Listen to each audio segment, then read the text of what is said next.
എടേ ആ ലുട്ടാപ്പിക്ക് ലോട്ടറി അടിച്ച് നീ അറിഞ്ഞ? അണ്ണാ നിങ്ങക്ക് പൈസ വാക്ക് തന്നെ എന്നും പറഞ്ഞ നമ്പർ അടിച്ചുകൊണ്ടങ്ങ് വിളിക്കേണ്ട ആവശ്യമില്ല ഏട്ടാ. അവൻ കൈ ഇരുന്നോട്ട്.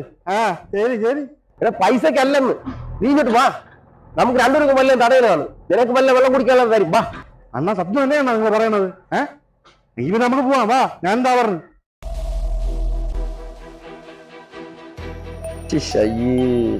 നല്ലൊരു ഞായറാഴ്ച ഇന്നലെ അടിച്ചല്ലേ, ബാക്കിയില്ല. ഒരു കൊറിയനും വിളിച്ചിട്ട് കിട്ടണമില്ല. ഒക്കെ എന്ത് ചെയ്യണം? ഇവരൊക്കെ നേരം വെളുത്ത് ഉറക്കണിട്ടത് വരണ്ടേ?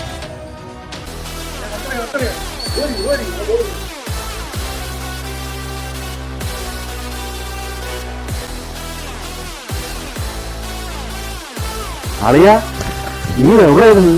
ഞാൻ നിന്നെ നോക്കി നമ്മൾ എവിടെ കറങ്ങിന്നറിയാമോ? നീയൊക്കെ എന്തുണ്ടാ എന്നെ അന്വേഷിക്കണത്? അറിയാ അടിച്ചറിയാ. അടിച്ച് മനസ്സിലായി. ഇന്നലെ നീയും ഞാനും കൂടെ ഷെയർ ഇട്ട് അടിക്കാന്ന് പറഞ്ഞിട്ട് രണ്ടെണ്ണം കൂടെ എന്നെ എടുത്തിട്ടായി. അതല്ല അറിയാ, പിന്നെ നിനക്ക് ലോട്ടറി അടിച്ചതാണ് പറയണത്. ഉമ്മാരുടെ വർഷത്തിൽ ഒരു പ്രാവശ്യം മാത്രമേ ഏപ്രിൽ ഒന്നുള്ളൂ. ഉമ്മ ഏപ്രിൽ കൂളാക്കാൻ വേണ്ടിട്ട് എന്നും വന്ന് കയറും. നീ തങ്കപ്പന്റെ ലോട്ടറി എടുത്താ? അതടിച്ചെന്നാണ് പറയണത്. അതെ ചുമ്മാടെ ഇൽക്ക സിനിമയിൽ ഇന്നസെന്റ് ആക്കല്ലേ. അവൻ പറഞ്ഞത് ഉള്ളത് തന്നെ. എന്റെ ലോട്ടറിക്കാണ് അടിച്ചേക്കുന്നത്. കൂട്ടത്തോടെ ഇറങ്ങില്ല പറ്റിക്കാൻ. എന്തിനു ഞാൻ പറ്റിക്കണം? നീ റിസൾട്ട് നോക്കിയാണ്.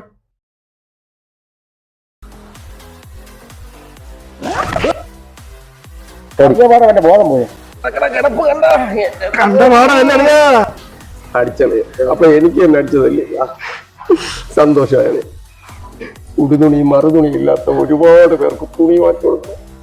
നിങ്ങൾക്ക് കമ്മീഷൻ ബാങ്ക് കാര്യം ഇല്ലെങ്കിൽ ഞാൻ വാങ്ങിക്കും. ഇതെന്റെ അളിയെന്നാണ് അറിയാലോ. പിന്നെ ഞങ്ങൾ കുഞ്ഞിലേ മുതൽ ഒരു പായി കിടന്നുറങ്ങി എനിക്ക് കൊണ്ടുവച്ചിരിക്കുന്ന പഴങ്കഞ്ഞി വരെ ഒറ്റയ്ക്ക് കുടിക്കാൻ എന്റെ അളിയാ സഹായിക്കാതിരിക്കുമോ? ഞാൻ എനിക്കറിയാതെ അളിയനെ സഹായിക്കുമെന്ന്. സുലോചനയ്ക്ക് ഒരു ജോഡി തുണി, രാധയ്ക്ക് 2 ജോഡി തുണി. അവള് എന്നെ സ്നേഹമാണ്, അത്രയ്ക്ക് സ്നേഹം. അത് ക്രിക്കറ്റ് അളിയാ.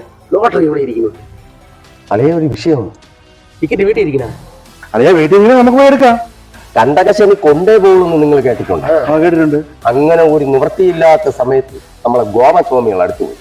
കൈ നോക്കാൻ പോയിട്ടേ എല്ലാ കാര്യവും പറഞ്ഞു തന്നു. അവസാനം കൊടുക്കാൻ പൈസ ഇല്ലാത്തതുകൊണ്ട് ലോട്ടറി ടിക്കറ്റ് എടുത്ത് കൊടുത്തു വലിച്ച്. നമുക്ക് അവിടെ പോയാൽ വാങ്ങിക്കാം. അപ്പൊ നീ പറഞ്ഞു പറഞ്ഞാൽ ഇനി ഗോപസ്വാമിയോടെ പോയാലേ എന്റെ കമ്മീഷൻ കിട്ടുള്ളൂ. അറിയാൻ മുന്നേ എവനെ കൊണ്ടുപോയാൽ ലോട്ടറി കിട്ടും. എണീറ്റ് വാങ്ങി കിട്ടും.